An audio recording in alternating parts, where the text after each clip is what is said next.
Hi. So now it's time to deal with Academic Writing Task 1. Well, the good news is Task 1 is way easier than Task 2.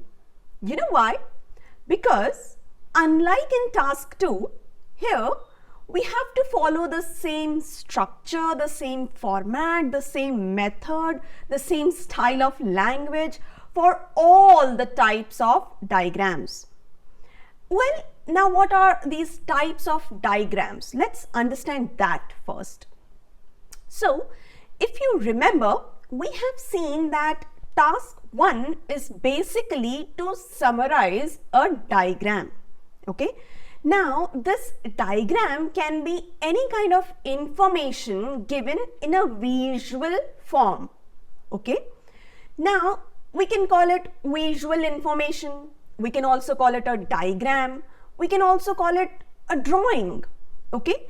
So, let's first understand what are these different types of drawings or visual information that you get in the IELTS Writing Task 1 in case of academic. Okay. So, let's start with that first. So, in your exam, you may get a bar chart, you may get a line graph, a pie chart, maybe a table, process. Now there are two types of process. There is something called linear process and then there is something called cyclic process. Okay, we'll understand this in a while. Then there can be maps, or then there can also be a mixed chart. We'll understand this also. Give me a moment. Let me start explaining with the bar chart. What exactly is a bar chart? So, a bar chart looks something like this. You see, there are bars. There is some information given in the form of bars. Of course, I hope you understand what is a bar chart. All right. Now, apart from this visual information that you can see over here, we are yet to read it, okay? We are not reading it right now. We are just understanding the different types of diagrams, okay? So don't read the graph right now. In fact, if you don't know what is reading a graph, it's okay. I'll explain all that. Just understand the different types of charts, or let's call them drawings, that you may get in your writing task 1, okay? So for now, what do you see? We have a bar chart. Okay, there is something called a bar chart wherein the information is represented in form of bars. All right. But apart from this, what else do you see? Do you see there are two statements written over here? Let's read them first and let's understand what exactly their job is, their role is. So the first statement says, the bar chart below shows the percentage of Australian men and women in different age groups who did regular physical activity in 2010. All right.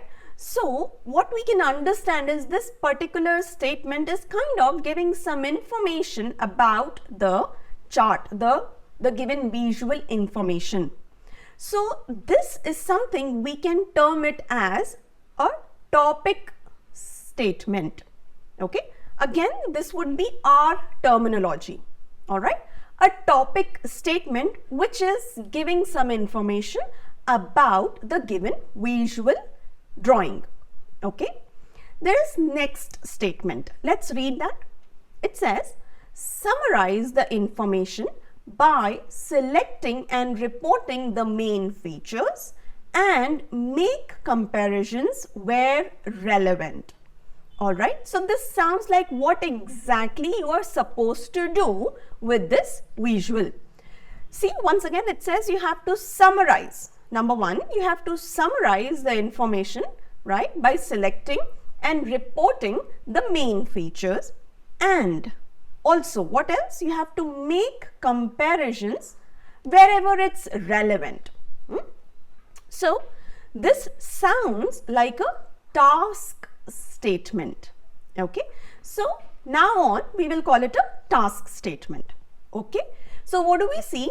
We see that there is some visual information given in the form of bar, and that's why we are calling it a bar chart. And apart from that, we see that there is a topic statement and then there is a task statement. Now, in task 2, we have seen that there are 3 statements, right? Topic statement, question statement and task statement. In task 1, there is no question statement. We only have 2 statements, topic statement and question statement. And this is something which is going to be common for all the types of diagrams, drawings, visual information, call it whatever. So when you get a task 1 in your exam, you will again see these 2 statements only. The first statement would be topic statement, giving some information about the visual or let's say the drawing. And the second statement would be a task statement, asking you to summarize the diagram by selecting and reporting the main features and to make comparisons wherever relevant. Yes, in task 1 also, the task statement remains the same for any and every type of drawing. This much is clear? So let's go to the next drawing now. What do we have now is again some information given in the form of bars, right? But now, what do we see? Is there only one chart?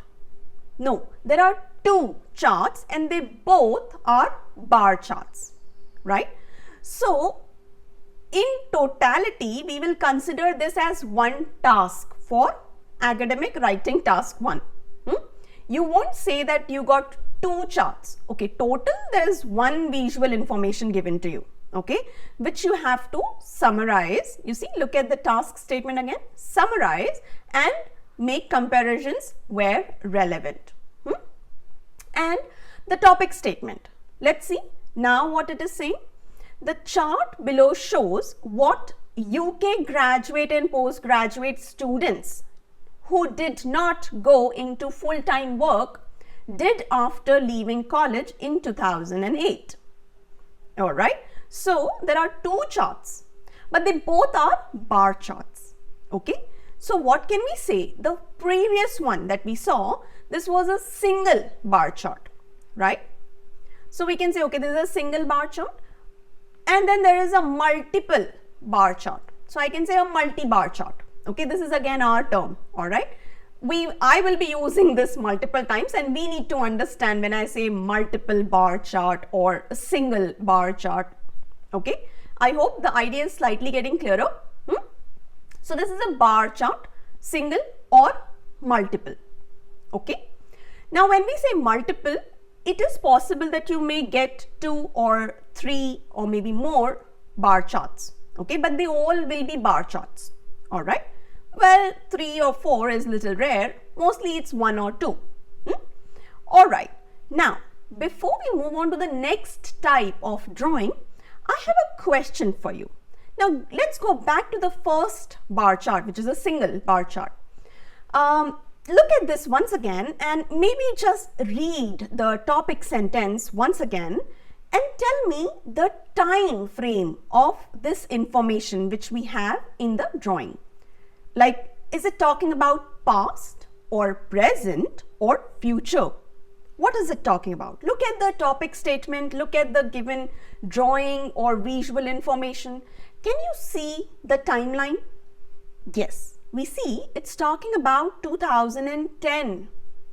So, this is talking about past. So, while responding to this chart, we have to use past tense. This much is clear? Okay, let's move on to the next chart, which is a multiple bar chart. Once again, look at it and think about it. The information is talking about which timeline? Past, present or future? So once again, we have the years mentioned. The year is stating 2008. That means this is again talking about past. Once again, while responding to this chart, we have to use past tense. Okay, this much idea is getting clearer, I hope. Cool. Let's move on to the next visual. Okay, what do we see? It's a line graph, right? So now there is only one line graph. And again, what do we see? There are two statements. The first statement, let's read it. The graph below shows average carbon dioxide emissions per person in the United Kingdom, Sweden, Italy and Portugal between 1967 and 2007. Okay, once again we see that this statement is giving some extra information about the given visual, right? Also, the second statement, summarize the information by selecting and reporting the main features and make comparisons where relevant. So once again, to summarize and to make comparisons, right? Do you notice the task statement is the same as I have already told you, right? Okay, before we proceed, just one thing I would like to tell you. Now you see the word below over here. Now, just for the sake of balancing the visual information as well as these two statements on the screen, I have written the two statements after the diagram. Okay, so don't get confused with this word below. In your exam, the topic statement and the task statement would be written first, and then there would be some visual information. And that's why they normally use this word below. Okay. In fact, in the previous visual also, if you saw, it's written the chart below. Now, it's just on the side of it, right? So, just understand, it's just for the sake of balancing the space on the screen. Alright, so don't get confused with this word. It's saying below, there is nothing below the topic statement or the task statement. Don't get confused, alright. This term is usually used in the IELTS exam. These are just the samples of that, right? So we can see the terms used as below. Alright, now we have seen a line graph. Now, once again, look at this. Here we have two line graphs. There's one line graph, then there is another line graph. This in totality is your task 1, by the way. Okay, so don't think that you have to write two task 1s. No, you have to write one single task 1 wherein you have to talk about two different visuals, and they both in this case are line graphs. Alright, this much is getting clearer. Once again, the topic statement. It says the charts, right? You see the charts below. Please ignore the word below for now. The charts below show the changes in ownership of electrical appliances and amount of time spent doing housework in households in one country between 1920 and 2019. Okay, so once again we have some information about the given visual and the task statement. If you read it, it's again saying the same. Summarize the information by selecting and reporting the main features and make comparisons where relevant. Cool. So task statement, as I told you, will always be common. Alright. Okay. Once again, same question. When we go to the single line graph, what is the tense of this particular graph? Like in which tense will we respond? Now, when you look at the years mentioned over here, we can easily say that this particular visual is talking about some past information, and that's why we will use past tense while writing the response for this particular chart. Similarly, for this one also we see that the information is talking about past years. So again, we'll use past tense to respond this visual. This much is getting clearer? Cool. So far, we have seen that there is something called bar chart, which in your exam can come in single form. There can be multiple bar charts also. Similarly, for line chart, you can have a single line chart or you can have multiple line charts to respond or to write an answer to. Next, what do we have? Okay, we have a pie chart. Now here we see pie charts, right? Now, why is it called a pie chart? Well, simply because of its shape. It has a shape of a pie, and that's why it's called a pie chart. Alright. So, now let's read the topic statement. Alright, there are some typos over here. Sorry about that. Okay, let's continue now. The charts below show the percentage of water used for different purposes in 6 areas of the world. Alright. Once again, it's talking about the given visual. This is your topic statement.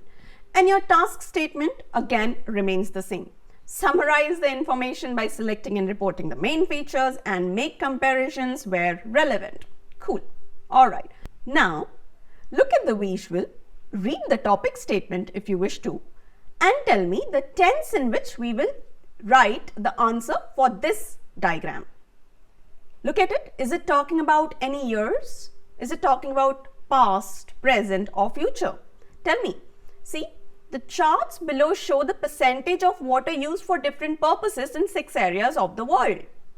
So definitely it's not talking about past because the years as such are not given, and the tense in which this particular statement, the topic statement, is written, that helps us to identify that when we are writing the answer for this particular drawing or visual, we will use present tense. Okay, so here we have to use present tense. Okay, it will get clearer. Hold on, don't worry. Let's move on to the next visual. So now we have table. Okay, and what do we see? Again, there are 2 tables. What I'll say again, it's a multi-table chart, right?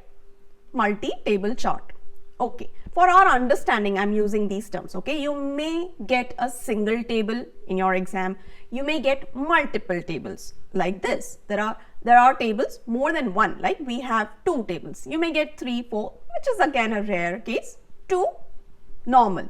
Okay, once again we have 2 statements. Let's read the topic statement. The tables below give information about the sales of fair trade labeled coffee and banana in 1999 and 2004 in 5 European countries. Now, when we read the topic statement, here itself we can identify that we will use past tense to answer this visual, right? Okay, the task statement again is common. Summarize the information by selecting and reporting the main features and make comparisons where relevant. All right. Okay, so let's move on to the next visual type. What do we have? Okay, there is something called process. Now, what is a process? What do you understand by the term process? A process of doing something, a process of manufacturing something, a process of producing something, generating something, a process of a particular life cycle of a species, right? So these are all processes. Okay, so when we talk about process, there are 2 types of process. One is linear. When we say linear, it means it starts from one point and ends at another point. Okay, the starting point and the end point, they are different. So this is something we'll call a linear process. Okay, then there is another type which is cyclic, wherein the start point and the end point, they are both same. Yeah, that's why it's cyclic in nature. A process in which, let's say, a life cycle of a species takes place. So that would be a cyclic process. Are you understanding? Now let's look at both these types one at a time. So what do you see here? It's a process, it's a linear process. Why is it a linear process? Because there's this step 1, right? It then goes on to step 2, then there is step 3, right? Then there is step 4, then step 5, then step 6, if you can see that, then step 7. So do not get confused just because in the diagram the process is not in a linear format, it's just taking a curve. Understand, it's linear when the starting point and the end point are different. Okay, so a linear process, basically, a process in a stepwise manner, wherein the starting point and the end points would be different. That's when we'll call this process as a linear process. Okay, once again, the topic statement says, the diagram below shows the manufacturing process for making sugar from sugarcane. Alright, so this is a process of manufacturing sugar. And again, the task statement remains the same. Summarize the information by selecting and reporting the main features and make comparisons where relevant. Now, same question here also. What do you think would be the tense in which you will write the answer for this chart, or rather this process? Look at it once again. It says the diagram below shows the manufacturing process for making sugar from sugarcane. So the tense that we will use here would be present tense, no? Okay, because it's not talking about how sugarcane was used to form sugar or how sugarcane will be used in future to form sugar or to manufacture sugar. It's talking about how it is used to manufacture sugar. So this is simple present tense. Alright, let's move on to the next sample. Once again, what do we see? There's a diagram. There's this step 1 which goes on to step 2. You see, then it goes to step 3 and then there is step 4, then step 5. So if you look at it, the diagram is somewhat cyclic in nature. It starts from here and ends over here. So can I call this a cycle? Can I call this a cyclic process? No. It's just because the drawing that is being presented to you is in this form, doesn't mean it becomes a cycle. A cycle is when the starting point and the end point are same. Here, if you see, the starting point and the end point are different. Okay? So this is again a linear process. Understand that, please. Once again, let's read the topic statement. Okay. So the diagram below shows how geothermal energy is used to produce electricity. Alright, is used.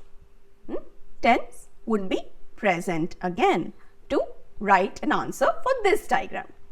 Alright, cool. Again, the task statement remains the same. If you want, you can read it. Let's move on to the next visual. Alright, so now this is a cyclic process. Read the topic statement and see. It says the diagram below shows the life cycle of a species of large fish called the salmon. Okay, so this particular process is a cyclic process. Okay, wherein again the task statement of course remains the same. Alright, so what we can say is any process which is natural would mostly be in cyclic form. It can be a life cycle of any species. It can be a water cycle for that matter. So normally cyclic processes are those which are natural, alright, and linear processes are those which are man-made. We can say that in a way. However, there can be a linear process which is natural, or there can be a cyclic process which is man-made. Let me show you an example for that. So if you see now on your screen, it's talking about how plastic bottles are recycled. And if you see step 1, it goes on in a cyclic manner, and then again the last step goes back to the first step. So this is again a cycle. In fact, when we read the topic statement, this also clearly says the diagram below shows the process for recycling plastic bottles. So it's a recycling process, and this is man-made, right? It's not natural. Okay, so possible that a man-made process is also cyclic in nature. And that can also be part of our exam. Okay, and the task statement again remains the same. This much is getting clearer. Different processes, clear, linear or cyclic. Good. Now let's move on to the next visual, which would be a map. So now what do you see? You see there are two maps on your screen, right? And what are they about?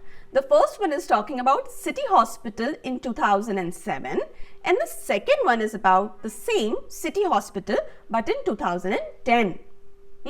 So there are some changes that took place. Let's read the topic statement. The two maps below show road access to a city hospital in 2007 and 2010.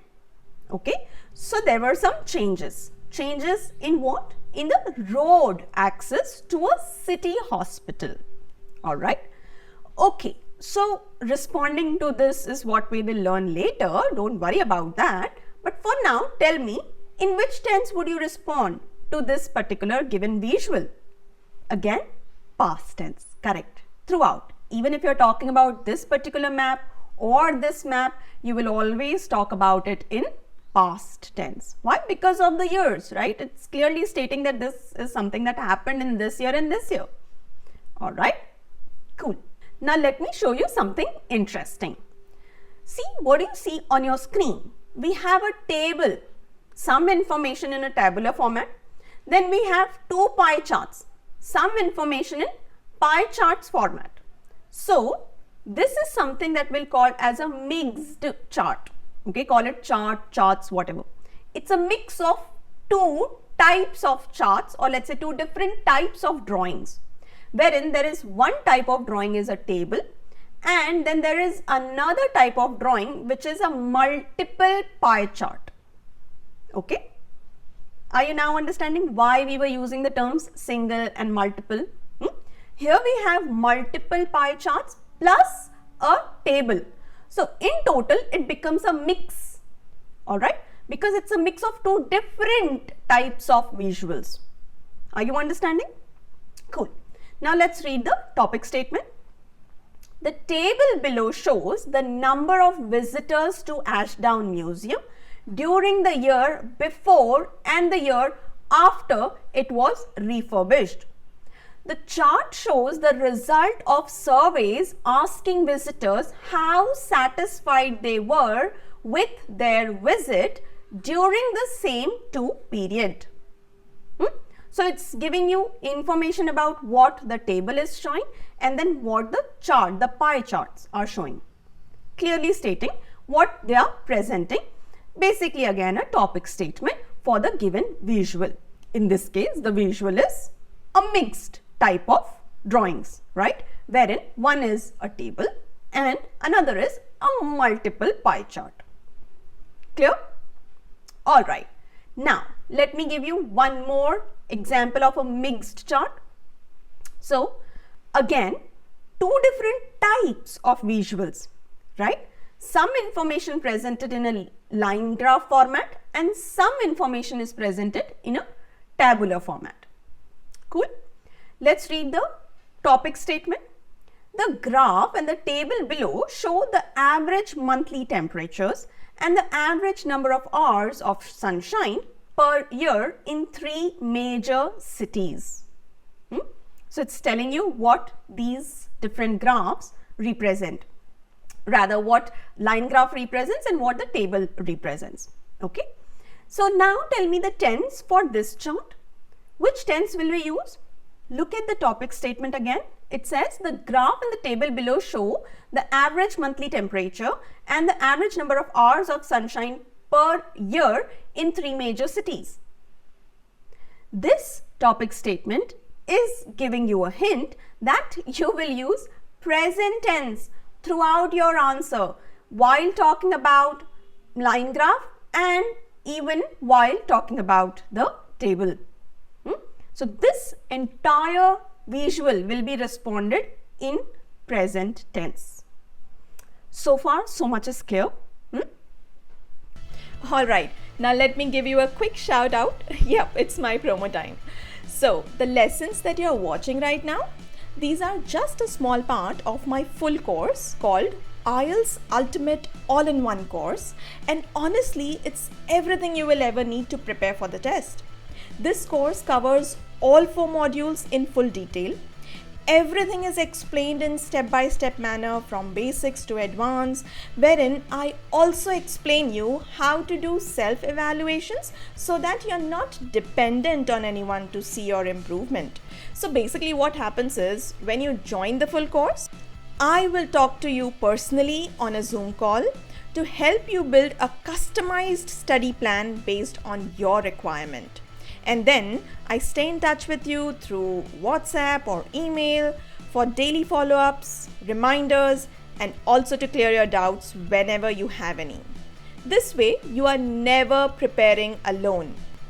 My students always say this one-on-one support and clarity is what helped them to finally hit their target score. Oh, and since you're watching this on YouTube, there's a special discount just for you. Go to the description, click on the course link, and while registering, use coupon code TYOFFER and get a super discount. My website, WhatsApp details, contact details, everything is there in the description. Message me if you have any questions. Alright, back to the lesson now. What have we understood so far? We have clearly understood what are the different types of visuals we may get in our exam. Number one. Number two, we also understood the tense in which we need to respond to these visuals. Okay, I hope this much is pretty much clear. In fact, it will get clearer as and when we proceed. Okay, for now, let's talk about the band descriptors. That's something we have not yet discussed about task 1. Now, if you remember, we have seen that for task 1 also, we have the same 4 criteria based on which the entire task 1 will be judged. What are these 4 criteria? Number 1, task achievement. Number 2, coherence and cohesion. Number 3, lexical resource. And number 4, grammatical range and accuracy. I hope you remember this. Now, we have dealt with the band descriptors of all these 4 criteria a lot in detail while dealing with task 2, if you remember. Good.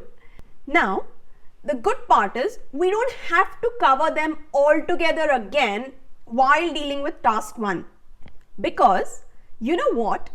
The band descriptors of lexical resource and grammatical range and accuracy for task 1 and lexical resource and grammatical range and accuracy for task 2 are exactly and absolutely same.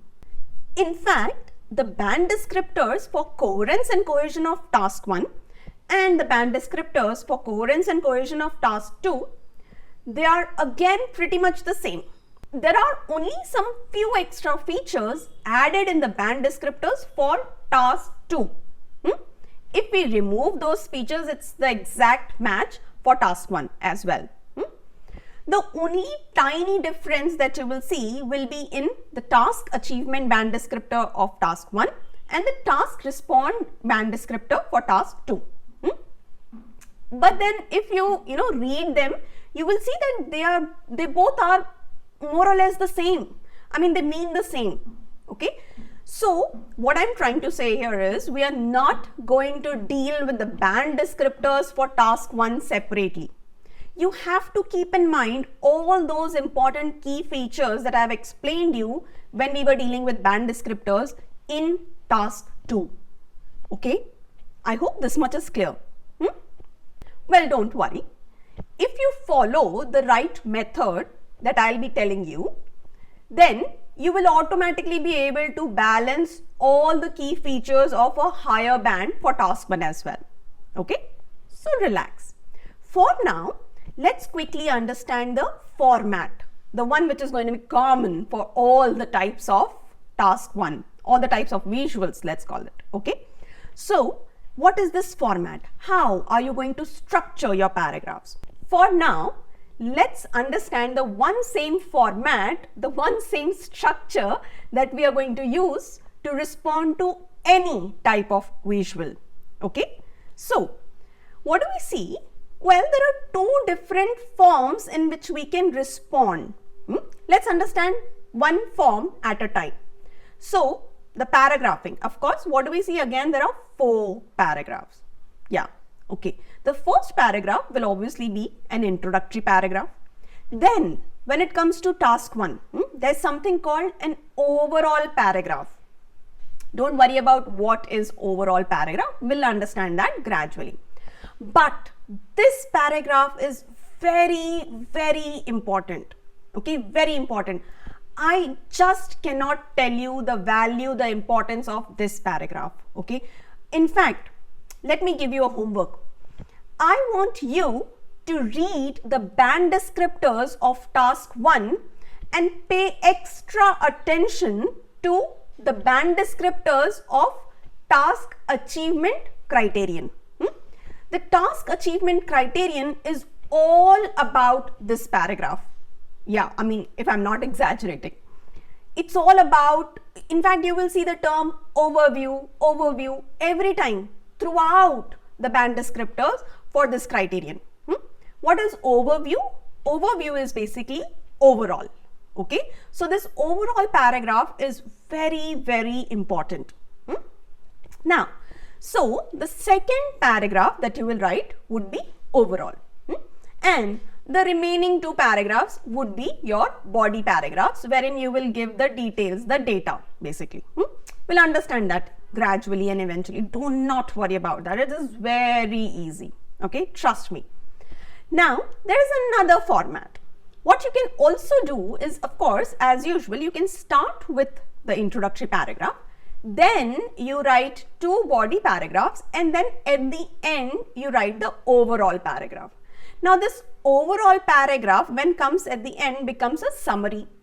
Okay, so it is not important what you call it. You can call it summary, you can call it overall. If you are writing this paragraph in the beginning, that means after introduction, then we call it as overall. If you are writing this paragraph after the body paragraphs, that means at the end, then we call it summary. Okay. However, the content, the whatever information that you have to add in this paragraph remains the same when you are writing it as overall or when you are writing it as a summary. Okay. So the content remains the same.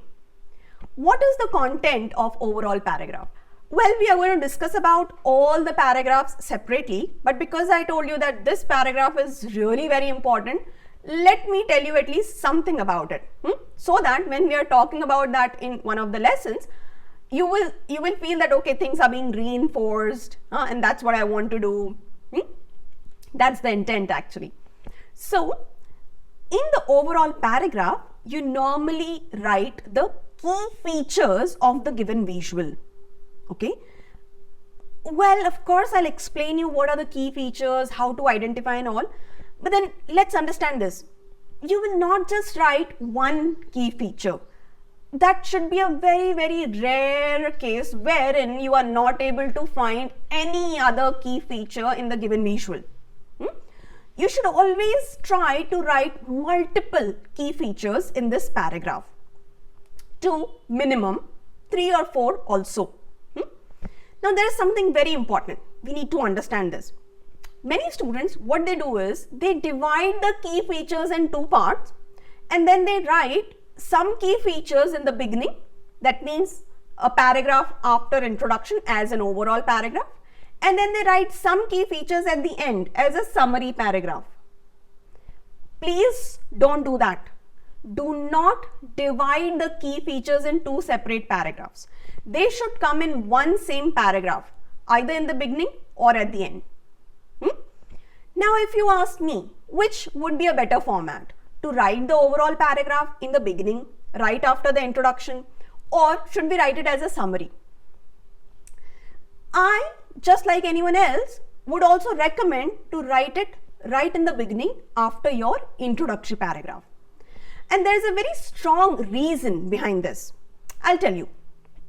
Now, because I told you that when you will read the band descriptors of task achievement, you will see that this is all about the overview, basically the overall paragraph. In that case, we understand, I mean, you get at least some idea that, okay, this paragraph has some weightage, dude. I have to pay attention to this. So, let's say, for example, you start writing your test and you are solving the writing module now.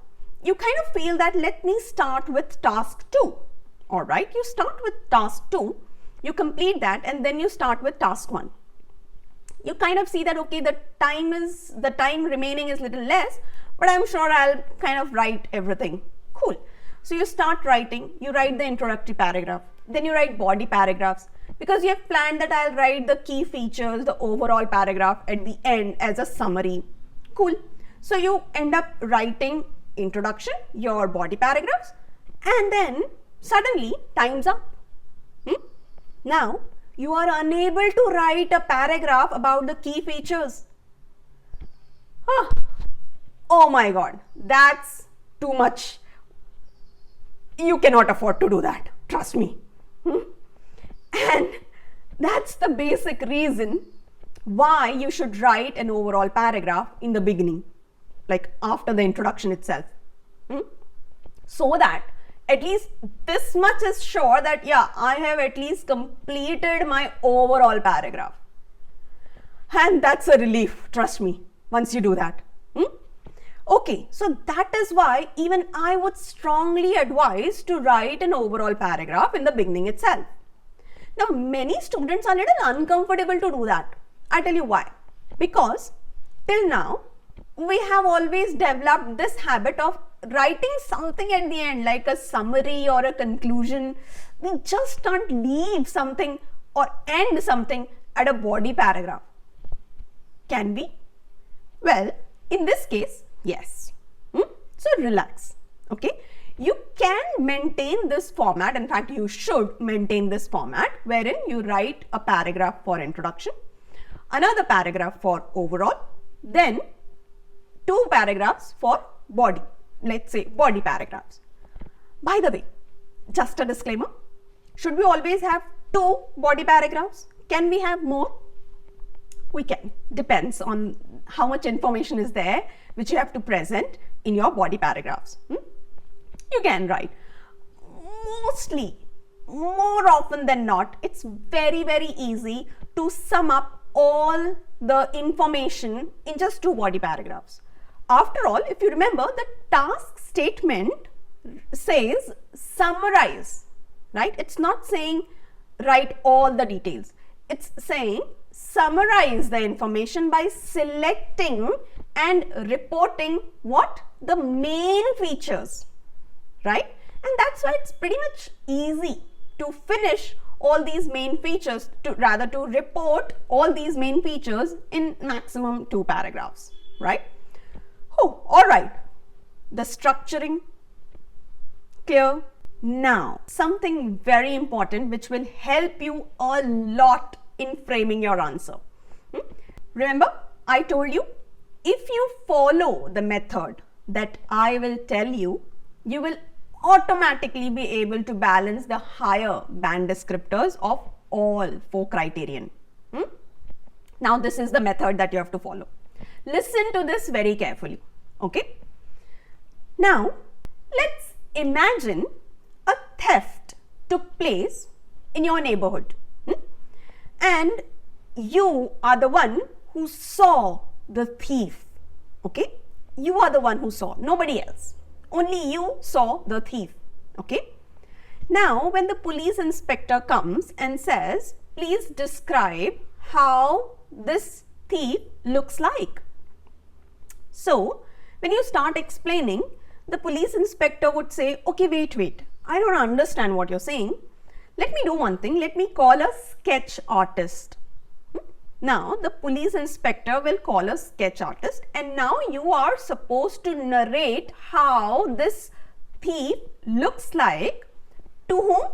To the sketch artist. The situation is clear? This is a very imaginary situation, by the way. I hope this didn't happen with anyone in real life. Okay, so just imagine this situation, all right? Now, you are supposed to describe how this thief looks like to whom? To the sketch artist. The sketch artist is an expert. This we obviously know, right? This person can understand what you're trying to say. This person will be able to, give shape to every facial expression that you will explain, right? Now, there is this situation where you have seen the thief. Has the sketch artist seen the thief? has the sketch artist seen the thief? No. He or she has not seen the thief. You have seen. In this case, it is your job to explain this very clearly to the sketch artist. Similar situation is what we have to consider in task 1. Meaning, the sketch artist, basically the examiner.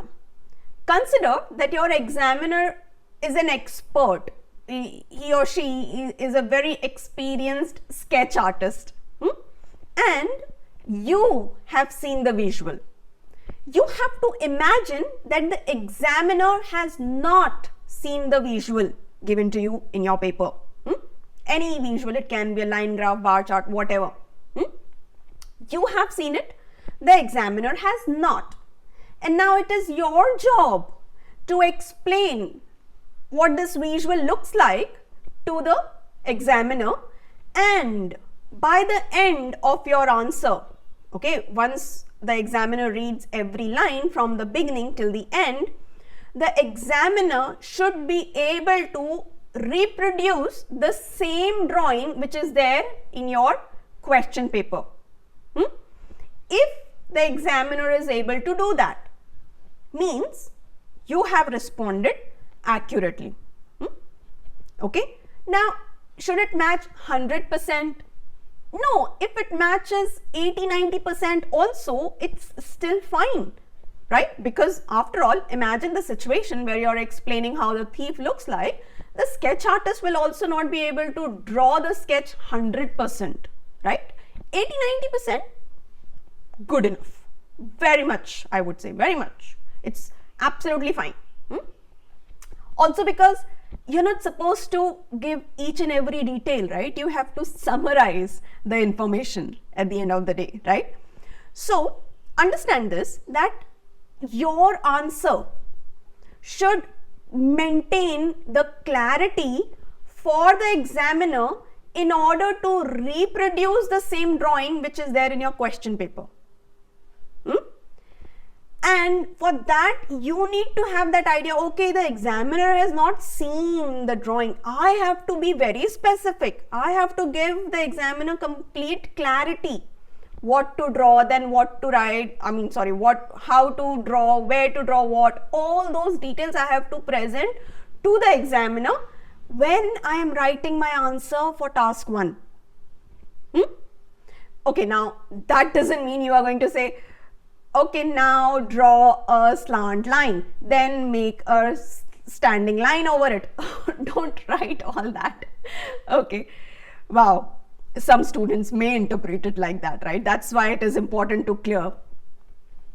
All in all, I am trying to say that there should be so much clarity in your answer throughout, from the beginning till the end, that if somebody is reading that answer, should be able to reproduce the same drawing which is there on your question paper. Understood? So, from the next lesson onwards, wherein we are going to learn to respond to any type of visual, we must keep this concept in mind. Okay? Apart from this, there are 3 rules of thumbs that we should keep in mind all the time throughout the response to any task 1. What are these 3 rules of thumb? Let's look at them. So, the first one is, you need to be very, very mindful about the tense to be used. In fact, this is something that I was training to you since the beginning. The moment I started showing you any visual, I asked you about its tense. So we have to be very mindful in which tense we are going to respond to the given visual. Okay, that's number 1. Number 2, throughout our answer for task 1, we will not use first and second person personal pronouns, which are I, me, my, we, us, you, our, your. No, we will not use these personal pronouns. There are instances where a candidate tends to write a sentence like, as we can see. Now, what is this we doing over here? No. Sometimes in some sample answers, I have also seen candidates writing, I will explain this diagram in detail in the following paragraphs. No, no such thing. As you can see, as I can tell you, in my opinion, let us discuss about the first chart first. Oh, no such terms, no such personal pronouns. Now, if we are not using these personal pronouns, then how would we write? We have to use passive construction. For example, phrases like as it can be seen or as it can clearly be seen. So, phrases like these, no personal pronouns. Okay. Next, third rule of thumb is to not at all overinterpret or present any personal comments. Now, what does it mean? I'll tell you once again. Let's take the same example of the thief, right? Now, when you're explaining to the sketch artist how this thief looks like, will you say the thief was really beautiful, tall, dark and handsome? Will you say that? No, you will not. These are your personal comments, right? This is what you feel about the thief, right? You will not say that. So, no personal comments, no over-interpretation as well. To understand this, I can give you again some more explanation on this. You see, in task 2, when we are talking about task 2, we are presenting our opinions, right? There we have to kind of change the structure, the language, depending on the opinion that we are presenting. It involves our emotion. It involves a human touch, right? However, task 1, it's totally robotic. There's no human touch involved, no emotions. It's all logical.